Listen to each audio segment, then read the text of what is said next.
Greetings, students. Are you ready for chapter 5? Mr. B here. It's a long chapter, so better get started. You can see I've landed from space and I'm in a whole other part of the world right now. Chapter 5 of Hatchet. His eyes snapped open, hammered open, and there were these things about himself that he knew instantly.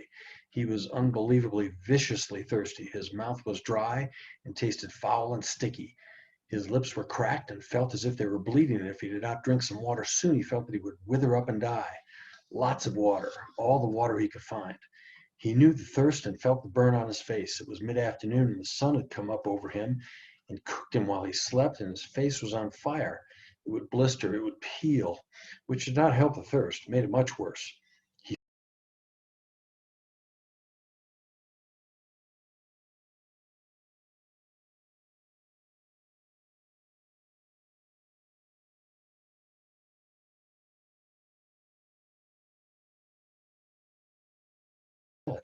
Down in the blue with the plane strapped in, his body. Awful, he thought. But the lake was blue and wet looking, and his mouth and throat raged with the thirst, and he did not know where there might be another form of water he could drink. Besides, he had probably swallowed a ton of it while he was swimming out of the plane and getting to shore. In the movies, they always showed the hero finding a clear spring with pure sweet water to drink. But in the movies, they didn't have plane wrecks and swollen foreheads and aching bodies and thirst that tore at the hero until he couldn't think. Brian took small steps down the bank to the lake. Along the edge, there were thick grasses, and the water looked a little murky, and there were small things swimming in the water, small bugs. But there was a log extending about 20 feet out into the water of the lake, a beaver drop from some time before, with old limbs sticking up, almost like handles. He balanced on the log, holding himself up with the limbs, and teetered out past the weeds and murky water. When he was out where the water was clear and he could see no bugs swimming, he kneeled on a log to drink. A sip, he thought, still worrying about the lake water. I'll just take a sip.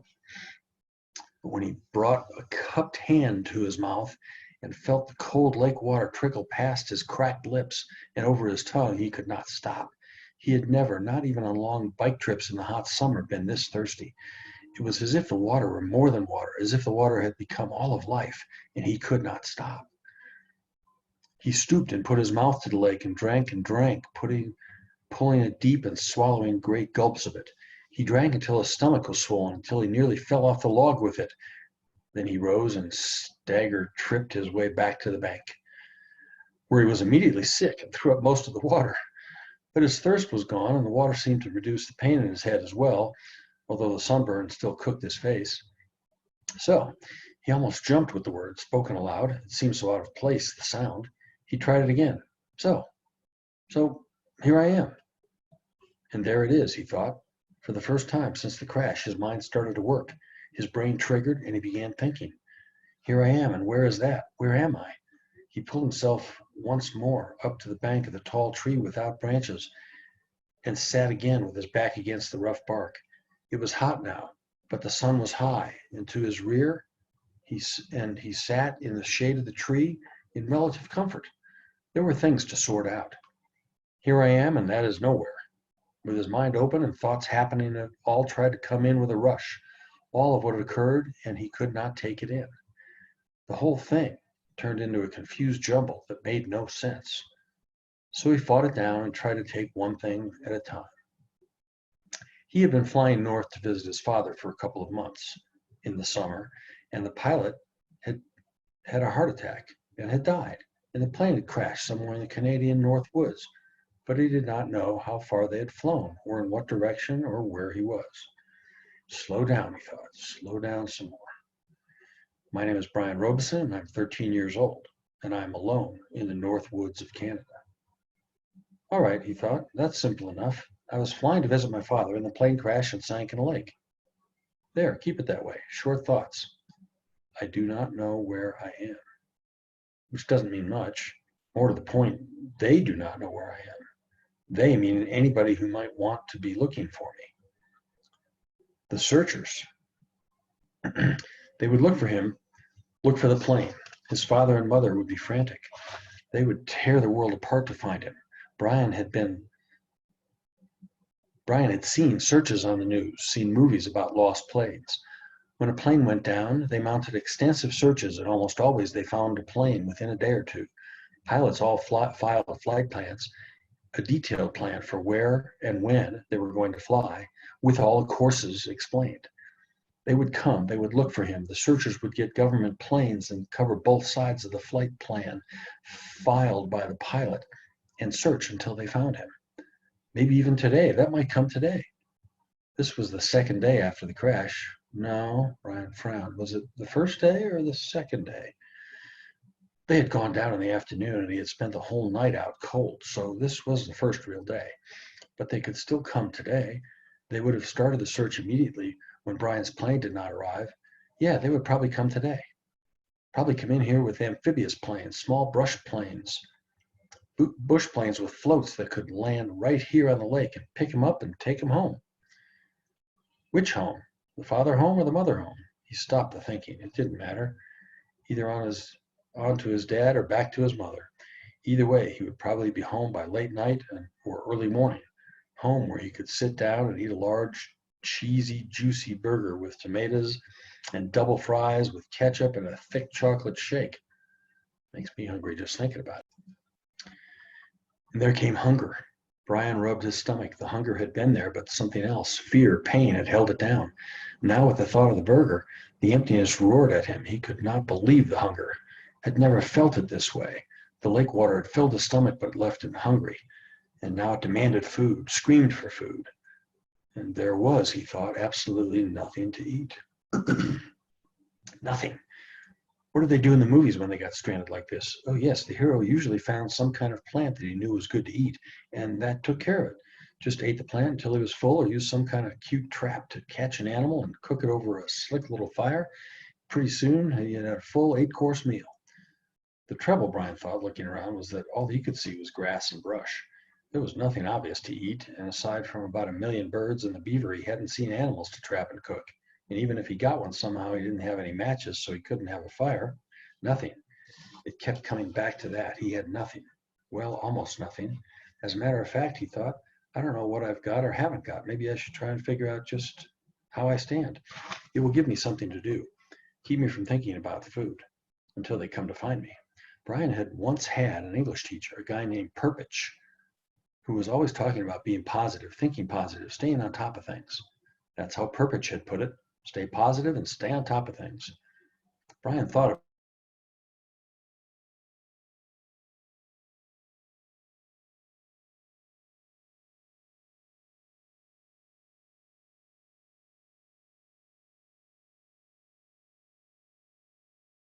these. He reached into his pockets and took out everything he had and laid it on the grass in front of him.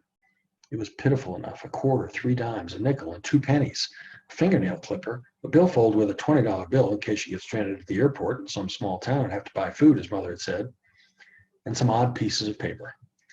And on his belt, somehow still there, the hatchet his mother had given him. He had forgotten it and now reached around and took it out and put it on the grass. There was a touch of rust already forming on the cutting edge of the blade, and he rubbed it off with his thumbs. That was it. He frowned. No, wait. If he was going to play the game, might as well play it right. Perpich would tell him to quit messing around, get motivated. Look at all of it, Robeson. He had on a pair of good tennis shoes, now almost dry, and socks, and jeans, and underwear, and a thin leather belt, and a T-shirt with a windbreaker so torn it hung on him in tatters, and a watch. He had a digital watch still on his wrist, but it was broken from the crash, the little screen blank, and he took it off and almost threw it away, but stopped the hand motion and laid the watch on the grass with the rest of it. There, that was it. No, wait, one other thing. Those were all the things he had, but he also had himself. Perpich used to drum that into him. You are your most valuable asset. Don't forget that. You are the best thing you have. Brian looked around again. I wish you were here, Perpich. I'm hungry, and I'd trade everything I have for a hamburger. I'm hungry, he said it aloud, in normal tones at first, then louder and louder until he was yelling it. I'm hungry, I'm hungry, I'm hungry. When he stopped, there was a sudden silence, not just from him, but the clicks and blurps and bird sounds of the forest as well. The noise of his voice had startled everything, and it was quiet. He looked around, listened with his mouth open, and realized that in all his life he had never heard silence before. Can you hear silence? complete silence. There had always been some sound, some kind of sound.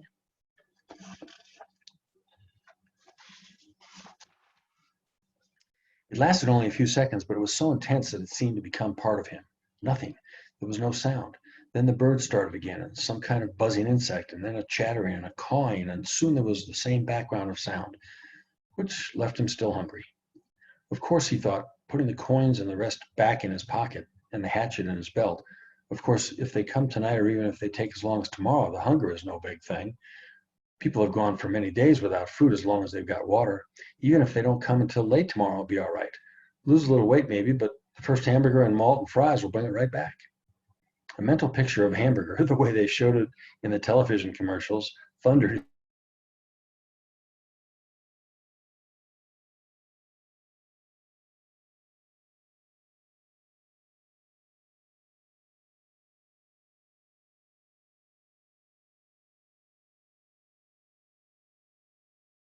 bothering him. He wasn't quite sure what it was, but it kept chewing at the edge of his thoughts. Something about the plane and the pilot that would change things.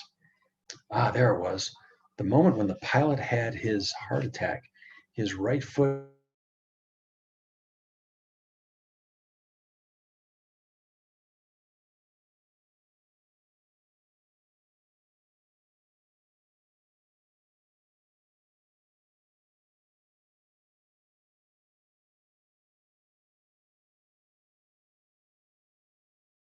Brian could not remember how much it had pulled around, but it wouldn't have had to have been much because after that, with the pilot dead, Brian had flown for an hour after hour on the new course.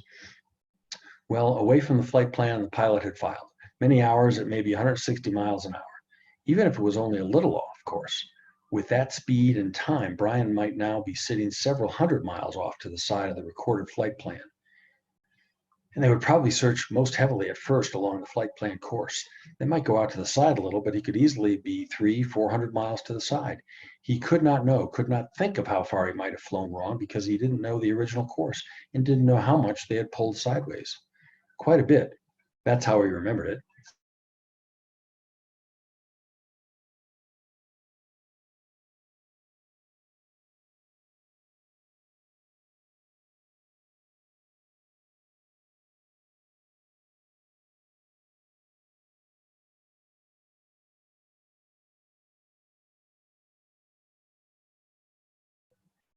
And the next thought was there as well, that they might never find it. But that was panic, and he fought it down and tried to stay positive.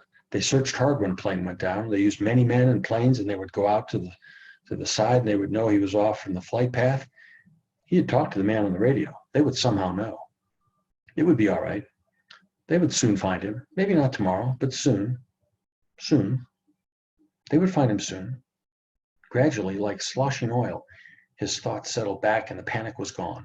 Say they didn't come for 2 days. No, say they didn't come for 3 days, even push that to 4 days. He could live with that. He would have to live with that. He didn't want to think of them taking any longer, but say 4 days. He had to do something. He couldn't just sit at the bottom of this tree and stare down at the lake for 4 days and nights. He was in deep woods and didn't have any matches, couldn't make a fire. There were large things in the woods. There were the wolves, he thought, and bears, other things. In the dark, he would be in the open there, just sitting at the bottom of a tree. He looked around suddenly, felt hair on the back of his neck go up. Things might be looking at him right now, waiting for him, waiting for dark so they could move in and take him. He fingered the hatchet at his belt. It was the only weapon he had, but it was something. He had to have some kind of shelter. No, make that more. He had to have some kind of shelter, and he had to have something to eat. He pulled himself to his feet and jerked the back of his shirt down before the mosquitoes could